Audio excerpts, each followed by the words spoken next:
Why do you think our Prime Minister suddenly asked Indians to save petrol and diesel?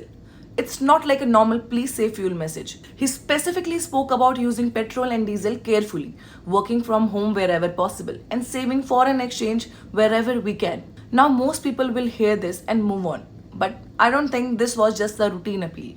Because if you look at what is happening around the Strait of Hormuz, the picture is not normal. And honestly, this is something every Indian should understand. For the last couple of weeks, tanker movement from that route has not been looking normal.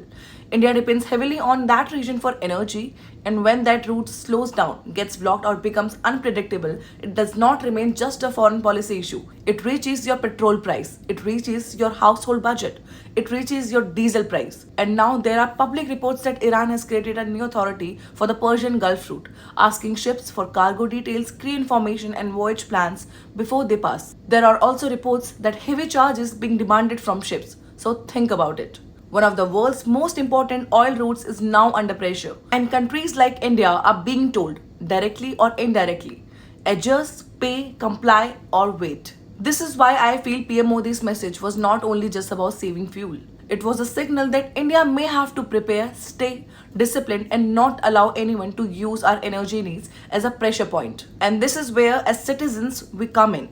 Because national strength is not only shown by the government, sometimes it is shown by ordinary people making small decisions together, using fuel carefully, avoiding unnecessary travel, working from home wherever possible, not wasting energy.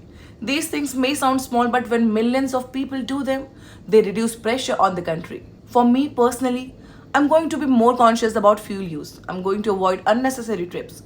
I'm going to treat this seriously because when country needs discipline, we cannot behave casually. This time we should stand together, act responsibly, and show that when India is tested, Indians know how to respond. Now I want to ask you honestly, as an Indian, what do you think we should do?